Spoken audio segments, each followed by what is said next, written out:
January talni nuchitam shalmari laithanai fashalo rangni mutai saraswati mutai ni shalo chopromongni patimong patilaimani koila shahara chopromongni patimong ruksawi koila shahar ki tingai ornanglai thangka tumplawi thangka a patimongni koktama khanawi shelengmong funuka LOP Jitendra Chaudhary hasteo kerong kari haini bagai koila shahara obahai patimong patinani nangka hani shaka LOP Jitendra Chaudhary botai bosaka Hasteo kerong kari ni jari koila shahara hodani pali shili lukurungni bisingo oripure funangnani chaitokmung obahai patimung rokno shejawi shelengmung funugoi kok narakha LOP Jitendra Chaudhary অত্যন্ত উদ্বেগজনক ঘটনা, কিন্তু আমি এটাকে ঠিক গোষ্ঠী কুন্দলও বলবো না।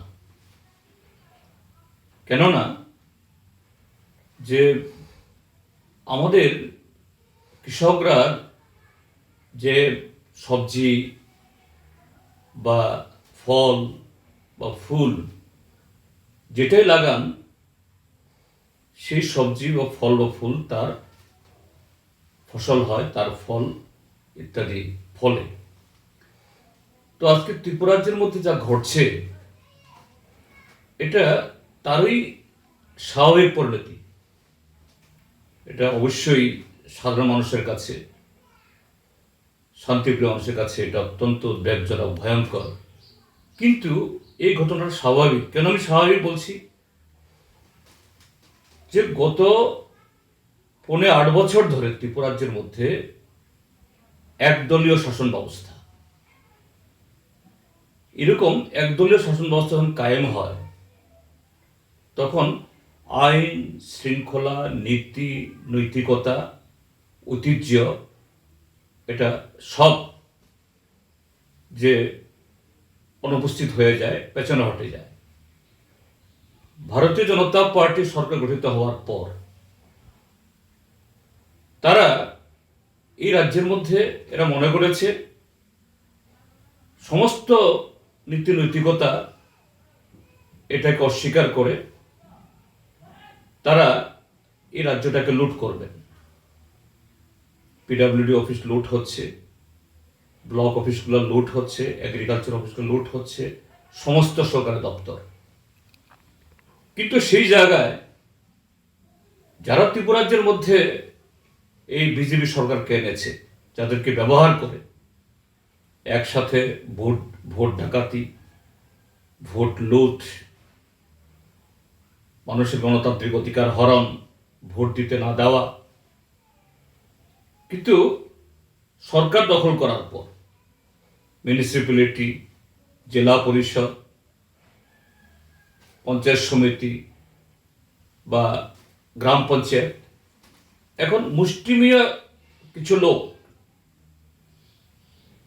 যাদের সাথে মিলে এই সরকারটা তৈরি করেছে অন্যায়ভাবে, অগণতান্ত্রিক পথে, এরা তো সবাই ভাগ পাচ্ছে না, অল্প হাতে গোনা কিছু লোক তো সরকারের দিন ফুরাচ্ছে।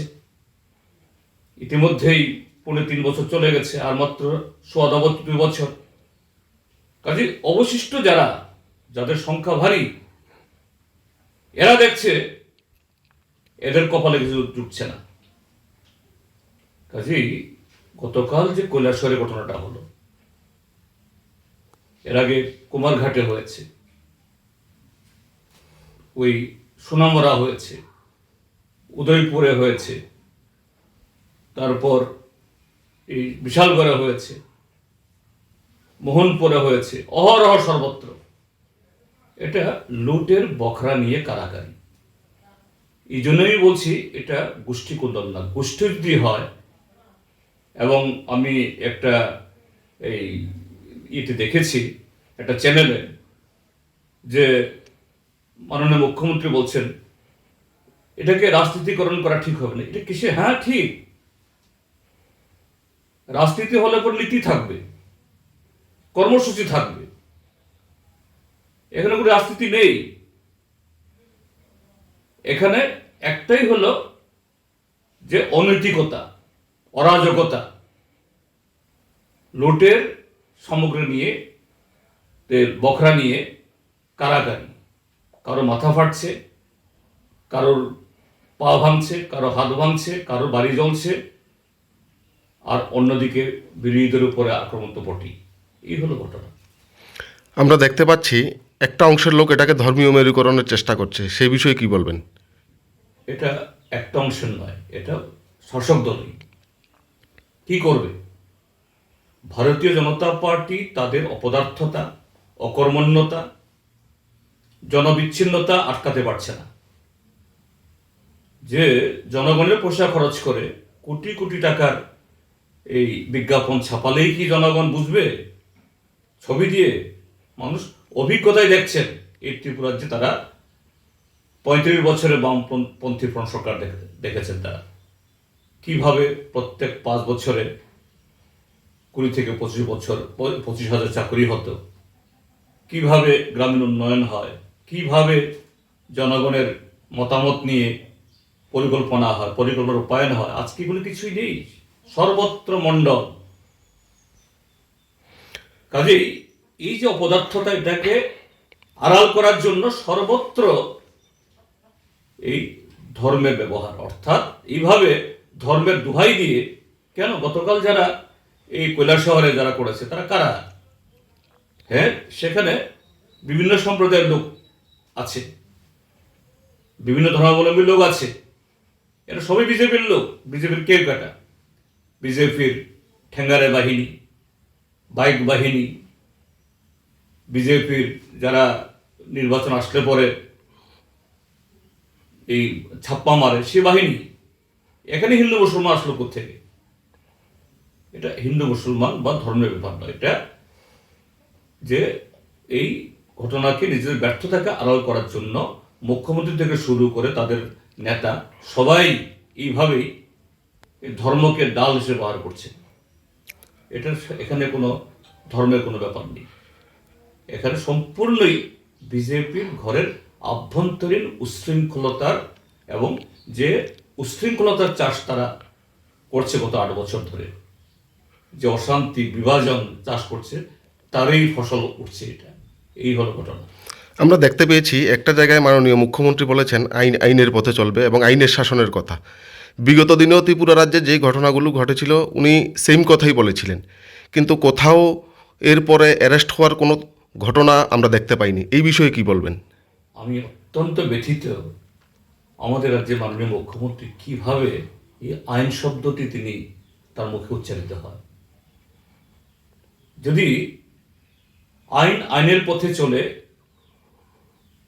তিনি মুখ্যমন্ত্রী সহ আরো অনেক মন্ত্রী এমএলএ নির্বাচিত হতে পারেন না। ছাপ্পা ভোট, রিগিং এসব করে তারা আসেন। তারপর হলো তার বিগত এই প্রায় 4 বছর হয়ে গেল মুখ্যমন্ত্রীত্বে, কোথায় আইন আছে? কোথায় আইন নিয়ে চলে? এটা কন্ট্রাক্টরি কাজ হোক, এটা চাকরি বন্টন হোক, এটা অন্য যে কোনো কর্মসূচি, কোথাও তো আইনের কোনো বালাই নেই। আর সত্যিকার যদি আইনের পথে চলে, এই ভারতীয় জনতা পার্টি তথাকথিত এই সমস্ত দেবতুল্য কার্যকর্তারা গতকাল যে ট্রেলার তারা দেখিয়েছে, এরা সবাই জেল হাজতে থাকবে। কাজেই উনার মুখে এই আইন শব্দটির উচ্চারণটা মানায় না। এটা অত্যন্ত, ওনার কাছ থেকে শুনে আমি ব্যথিত। আর দিক থেকে আমাদের রাজ্যের এরকম অবস্থায় মুখ্যমন্ত্রীর যে অসহায় অবস্থা দেখে আমি লজ্জিত।